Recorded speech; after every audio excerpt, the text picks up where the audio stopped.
This presentation is about the integration of methods of the solar returns, annual profections, and how to uncover the deeper layers of transits using also a tight connection with the natal chart.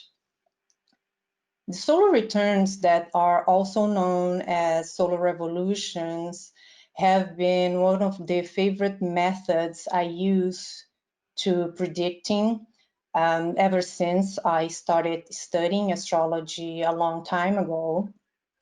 And I always found it a little hard to interpret the solar returns because it's so vast. There are so many variables.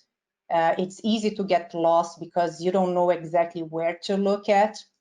And when I started learning the traditional methods of interpreting the solar return, where they know what to look for, they know how to connect what's going to happen in the solar return in relationship with the natal chart, using one of the favorite methods that I've been using right now after I started learning about traditional astrology, which is annual profections, so that you know what to choose, what to look for, what to be more concerned with, and what are the latent promises of the natal chart that will be more in charge or prominent in that year.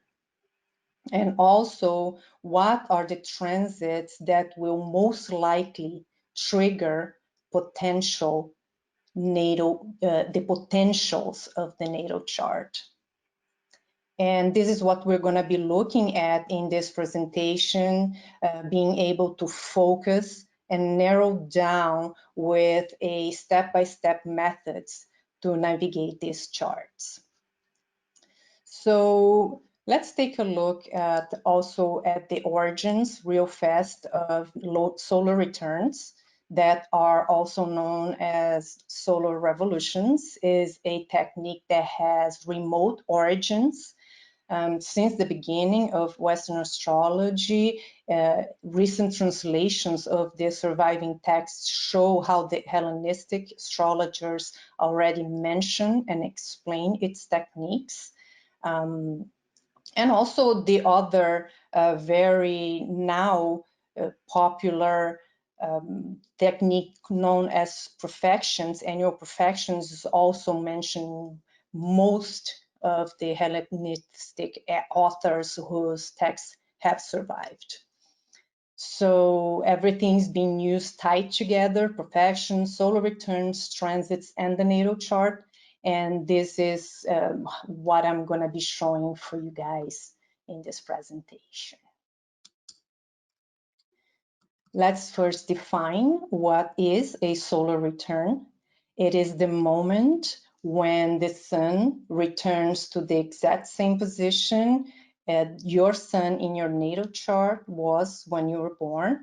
So for example, if the person is born with the sun at 23 degrees of Aries and 25 minutes exactly, in that point is when you're gonna take a picture of the transits of the moment when the sun got to that position, and that picture is going to include the ascendant in the east, which is very important, like I'm going to show in the next few slides.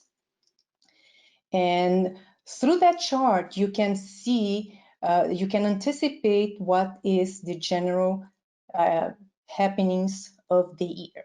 I'm sure everybody here knows what the solar return is, but I wanted to make an explanation about it. So for example, here we have an example of a solar return. This is a client of mine, and that's her solar return. She came in for a consultation where she was asking me how this year was going to go. She was very concerned with a project that she was trying to get involved with. She works with theater. She is a person that works in the production of the plays. This was a project that she worked in the past. It was coming alive again this year of 2018. She worked in this play also in 2011. And she was very excited. It's a big group. It's a big play. So looking at her solar return, we can see that her ascendant is at the late degrees of Aries. Aries being a cardinal sign, it shows already that there will be a lot of action, a lot of undertakings, many efforts. But being in a late degree, it also shows that there will be some closures, some endings. Mars in the 10th house of career, which is the ruler of the chart, it is the ruler of the ascendant. It's co-present with Saturn in the 10th house. It already shows some more responsibilities. She's going to be very active and she's going to have advancements in her career. You already can see that. Sun and Mercury in the first house. She probably is going to get a leadership role. Mercury being retrograde brings back past projects. So you see how things are already playing out the way that we've been describing. The moon in Pisces together with Neptune, she may be a little more emotional than normal. Venus in Taurus in the second house, financial gains. However, you cannot interpret very well if you're not comparing with the natal chart. So we have to show them together in order to see how this is really going to go. And I'm going to show some step-by-step methods so we can have this analysis of the solar return a little more accurate. Before that, let me go through what the main factors to consider should be. First of all, the natal promise. This is rule number one. It's not going to happen if it's not in the chart. Okay, this rule applies for any technique that you're going to work with. Things only happen if they are in the natal chart.